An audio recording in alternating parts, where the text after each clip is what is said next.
This is the HS Game Time Roundup with Pep Fernandez. Powered by Paradise Chevrolet Cadillac. Standards for excellence.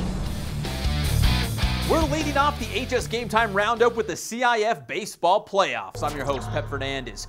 We have highlights of a no-hitter later in the show, plus defending Division I champion North opened their title defense against Edison of Huntington Beach. But first, we start with a couple more games from Division I. We begin with Vista Murrieta and King, the Broncos led by their very own Tommy Lasorda and Kurt Ruth. A solid performance on the mound for the Broncos' Tyler Russell. He would deliver a few clutch inning-ending strikeouts in both the second and third inning to work his way out of trouble. And a strong outing for King's Eric Geiger as well, allowing just 2 hits with 8 Ks, but Vista would be able to cash in when it mattered. Bottom of the third inning still 0-0 when the pitch by Geiger gets past his catcher, allowing Neil Erickson to score for the 1-0 Bronco lead. Still in the third, Mr. Clutch on the football field is also Mr. Clutch on the baseball field for the Broncos.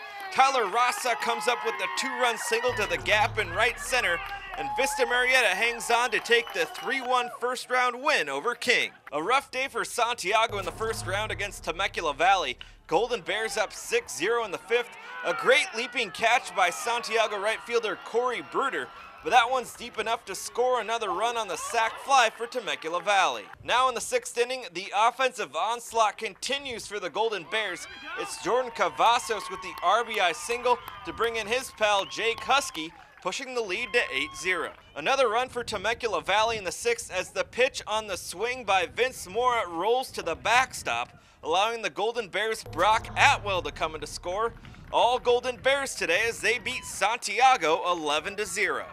Now batting, North versus Edison. That's my best Pep impression. Huskies up 5-2 in the sixth inning, but they're about to blow this one wide open. Justin Georgie rips one down the left field line. Ignacio Valencia and Gabe Franca score. North up 7-2. Later in the sixth, Andrew Saucedo, Saucy, belts this long drive, and in comes Georgie. Right on his heels, it's Gabe Clark, and North goes on top 9-2. Still in the sixth, Lewis Johnson smacks the sac fly to right field. Luis Placentia tags up from third, and he makes a run for the dish. 10-2 North. The Huskies put together a 6-run sixth inning, capped off by this solo ride from Jack Johnson, deep and gone. North advances to the second round of the Division I playoffs, defeating Edison 11-2, your final score. Also from the first round in Division I, Corona doubles up Camarillo 4-2 behind a strong pitching performance from Patrick Duarte. Woodcrest Christian began another championship run in Division V against Rim of the World, and they did it without their head coach Glenn Prater, whose father passed away on Thursday and was with his family. First inning, Parker Screbble sends the flare to center field, and Edwin Gibbs scores to put the Royals on the board. Later in the first, Brett Prater grounds to short. Strebel comes in, and Woodcrest Christian goes up 2-zip. Fast forward to the third, Rim puts some men aboard, but John Davis ring him up. Not only did Davis work out of the jam, but Davis tossed a no-hitter against the Fighting Scots. Davis dominated from the mound, and the Royals put 13 on the board, and they cruise to the easy 13-0 win in their playoff opener, thanks to the no-no from John Davis. The track and field championships are Saturday at Mount Sac, and to bring you up to speed, sports writer Miriam Swanson will have a story on Roosevelt's Elijah and Angela Mitchell in Saturday's Press Enterprise. Roosevelt track and field standouts Elijah and Angela Mitchell are siblings that share the same philosophy on life.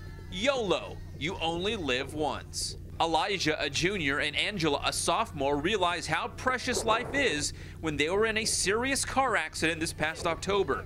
The brother and sister track duo bounced back from the accident and have qualified for the track championships at Mount Sac on Saturday. And watch for Sunday's paper as columnist Greg Patton catches up with former Centennial quarterback Michael Eubank. He's gearing up to be the starting signal caller at Arizona State this season. And to get ready, he's been training with former NFL stars Leonard Russell and Vince Ferragamo.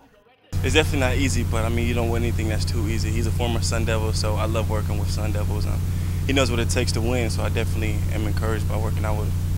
For much more on Eubank, there's a complete video story right here at HS Game Time, as well as the PE Sports website.